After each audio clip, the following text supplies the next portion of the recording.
Hi all, எல்லோரும் எப்படி இருக்கீங்க? நான் இன்றைக்கி பொட்டேட்டோ க்ரீன் பீஸ் வச்சு ஒரு ஈஸியான ரெசிபி செய்ய போகிறேன்.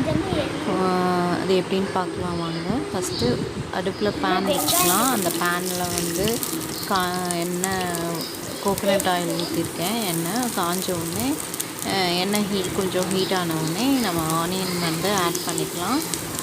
ஆனியன் ஆட் பண்ணதுக்கப்புறம் அது நல்லா ஃப்ரை பண்ணி விட்டுக்கலாம்.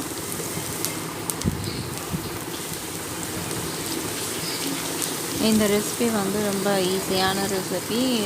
இதில் வந்து நான் பெருசாக நிறைய இன்க்ரீடியன்ட்ஸ் வந்து ஆட் பண்ணல. பட் சிம்பிளாக இருக்கும். பட் ரைஸ்க்கு ரொம்ப நல்லாயிருக்கும் தொட்டு சாப்பிட. செஞ்சு பாருங்கள் எல்லோரும். இப்போ நான் வந்து தனியாக பொட்டேட்டோவும் க்ரீன் பீஸும் தனியாக குக்கரில் வந்து வேக வச்சு எடுத்து வச்சுருக்கேன். அதை வந்து நான் அந்த ஆனியன் ஃப்ரை பண்ணேன் இல்லையா, அதில் வந்து நான் ஊற்றிட்டு எல்லாத்தையும் நல்லா மிக்ஸ் பண்ணிவிட்டு நான் இப்போ வந்து எல்லா மசாலா தூளையும் வந்து ஆட் பண்ணிக்கிறேன். ஒன்றுமே சேர்க்கல. Chilli powder 1 table spoon, turmeric powder ஒரு 1/2 டேபிள் ஸ்பூன், அப்புறம் சால்ட் ஒரு 1 டேபிள் ஸ்பூன், அப்புறம் வந்து கோரியண்டர் பவுடர் ஒரு 1/2 டேபிள் ஸ்பூன், அதுக்கப்புறம் காஷ்மீரி சில்லி பவுடர் இருந்தால் ஒரு 1/4 டீஸ்பூன் போட்டுக்கோங்க. போட்டுட்டு ஃபைனலாக வந்து கரம் மசாலா வந்து ஆட் பண்ணிக்கோங்க. கரம் மசாலா ஆட் பண்ணிக்கிட்டிங்கன்னா ஃப்ளேவர் நல்லாயிருக்கும் உங்களுக்கு. ரொம்ப நேரம் வேக வைக்கணும்னு அவசியம் இல்லை. ஏன்னா ஆக்சுவலாக ஃபஸ்ட்டே வந்து நம்ம வேக வச்சு எடுத்து வச்சுக்கிட்டோம்.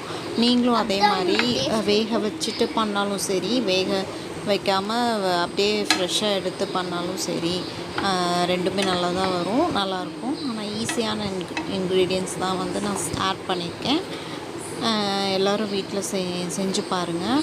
லாஸ்ட்டு நல்லா கொதி வந்த பிறகு நான் வந்து லாஸ்ட்டாக கசூரி மேத்தி வந்து கொஞ்சமாக சேர்த்துக்க போகிறோம். இப்போ நம்ம உப்பு டேஸ்ட்டு பார்த்துட்டு உப்பு எவ்வளோ தேவையோ அவ்வளோ வந்து சேர்த்துக்கலாம்.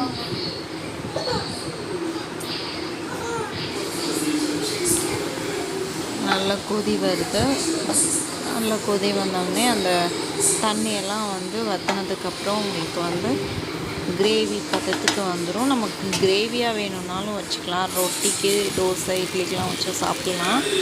இப்போ நான் வந்து ரைஸ்க்குனால கொஞ்சமாக தண்ணியை பூரா வற்ற விட்டுட்டேன். அதில் வந்து கசூரி மேத்தி கொஞ்சமாக எடுத்து கையில் நல்லா கசக்கி விட்டு போட்டுட்டு ஃப்ரை கொஞ்சம் மிக்ஸ் பண்ணி விட்டுட்டு நம்ம வந்து ஸ்டவ் ஆஃப் பண்ணிடலாம்.